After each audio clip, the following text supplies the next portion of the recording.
শুভ সন্ধ্যা বন্ধুরা, পুষ্পা কিচেনে আপনাদের স্বাগত জানাই। আজকে আমি বানাবো ডিমের ডেভিল। তো দেখতে থাকুন ভিডিওটা, আশা করি আপনাদের ভালো লাগবে। আমি প্রথমে ডিম আলু সেদ্ধ করে নেব। ডিম আর আলুটাকে সেদ্ধ করতে বসিয়ে আমি ডেভিলের আলুর জন্য সব মশলা রেডি করে নিচ্ছি। কুচিয়ে নিচ্ছি কিছুটা পেঁয়াজ, আর দিচ্ছি আদা আর রসুন। আদা রসুনটাকে আমি ছুলে বেছে নিয়েছি। এবার আমি একটু মশলা বেটে নেব। নিয়েছি দুটো কাঁচা লঙ্কা, দুটো পাকা লঙ্কা। এবার আমি কাঁচা পাকা লঙ্কাটাকে একটু বেটে নেব। লঙ্কাটাকে আমি ভালো করে বেটে নিয়েছি। এবার ওই লঙ্কার ভিতরেই আমি আদা আর রসুনটাকে নিয়ে নিয়েছি। এবার আদা আর রসুনটাকে আমি বেটে নিচ্ছি। আদা আর রসুনটা আমার মিহি করে বেটে নেওয়া হয়ে গেছে। এবার আমি মশলাটাকে উঠিয়ে নিচ্ছি। ডেভিলের জন্য আমার মশলা রেডি করে নেওয়া হয়ে গেছে। ডিম আলুও সেদ্ধ হয়ে গেছে। ডিমগুলোকে এবার আমি ছাড়িয়ে দুভাগ করে কেটে নিচ্ছি। আলুগুলো প্রচণ্ড গরম, তাই আমি হাতা দিয়ে আলুগুলোকে একটু ভেঙে দিচ্ছি। আমি আলুগুলোকে হাতা দিয়ে ভালো করে মেখে নিয়েছি। হাত দিয়ে মাখার আর দরকার নেই, হাতা দিয়ে আমি ভালো করে ডোলে মিশিয়ে নিয়েছি আলুগুলোকে। এদিকে আমি কড়াই বসিয়ে দিয়েছি। কড়াইতে দিয়ে দিয়েছি পরিমাণ মতো সাদা তেল। তেলটাকে একটু গরম করে নেব আমি। তেলটা আমার গরম হয়ে গেছে। এবার দিয়ে দিচ্ছি কুচিয়ে রাখা পেঁয়াজগুলো। পেঁয়াজগুলোকে দিয়ে নেড়ে চেড়ে আমি পেঁয়াজগুলোকে একটু ভালো করে ভেজে নেব। আমি পেঁয়াজগুলোকে ভাজতে ভাজতেই দিয়ে দিচ্ছি পেঁয়াজের মধ্যে লবণ। লবণটা দিয়ে একটু নাড়াচাড়া করে নেব আমি। লবণটা দিলে পেঁয়াজটা একটু তাড়াতাড়ি নরমও হয়ে আসবে। পেঁয়াজটা আমার ভালো করে ভাজা হয়ে গেছে। এবার দিয়ে দিচ্ছি বেটে রাখা মশলাটা। মশলায় দিয়ে দিয়েছি আদা রসুন লঙ্কা। এবার আমি মশলাটাকে একটু পেঁয়াজের সাথে ভালো করে ভেজে নিচ্ছি। তারপরে দিয়ে দিচ্ছি সামান্য পরিমাণে জিরের গুঁড়ো আর ধনের গুঁড়ো দিয়ে একটু নেড়ে চেড়ে দিয়ে দিচ্ছি আমি সামান্য পরিমাণে একটু জল দিয়ে নেড়ে চেড়ে মশলাটাকে ভালো করে একটু ভেজে নেব সময় দিয়ে। মশলাটা প্রায় ভাজা হয়ে গেছে। আমি এখন দিয়ে দিচ্ছি একটুখানি গরম মশলার গুঁড়ি। গরম মশলার গুঁড়োটা দিয়ে একটু নেড়ে চেড়ে মিশিয়ে আমি দিয়ে দেবো এবার আমার সেই সেদ্ধ করে রাখা আলুটা। সেদ্ধ করা আলুটা দিয়ে মশলার সাথে ভালো করে আলুটাকে আমি মিশিয়েও নেব, আলুটাকে ভালো করে ভেজেও নেব।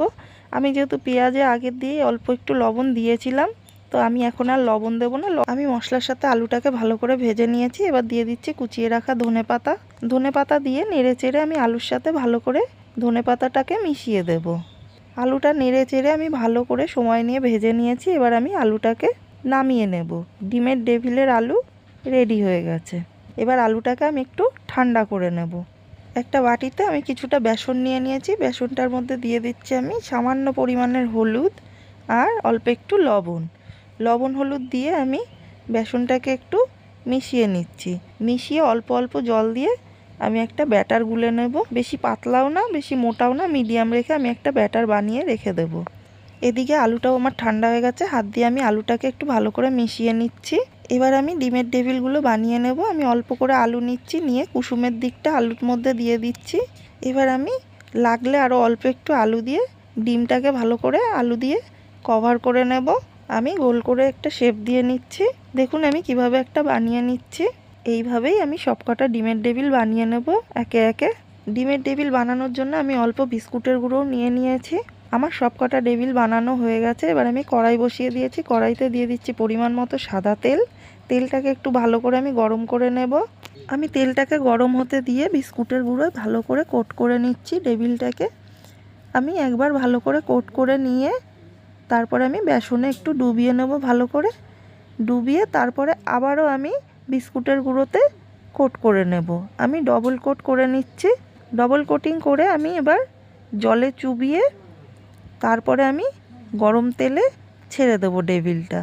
জলে চুবিয়ে নিচ্ছে এই কারণেই যে কোটিংটা ভালো করে ডেভিলের গায়ে লেগেও যাবে আর তেলটাও নোংরা হবে না। তার জন্য আমি জলে একটু চুবিয়ে গরম তেলে ডেভিলগুলোকে ছেড়ে দিয়েছি। এবার আমি উল্টে পাল্টে ভালো করে একটু লাল লাল করে ভেজে নেব। এইভাবেই আমি সবকটাকে একইভাবে বানিয়ে নেব। এইভাবে ডিমের ডেভিল বানালে খেতে খুব ভালো লাগে আর তাড়াতাড়ি হয়েও যায়। আমার এই রেসিপিগুলো আপনাদের কেমন লাগছে আমাকে কমেন্টে অবশ্যই জানাবেন। ভালো লাগলে একটি লাইক করে দেবেন, সাবস্ক্রাইব করে আমার চ্যানেলটির পাশে থাকবেন। আমি ডিমের ডেভিলগুলোকে সময় দিয়ে ভালো করে ভেজে নিয়েছি। লাল লাল করে কড়া কড়া করে আমার ভাজা হয়ে গেছে। এবার ডেভিলগুলোকে আমি উঠিয়ে নিচ্ছি থালায়। ডিমের ডেভিল খাওয়ার জন্য এখন তৈরি।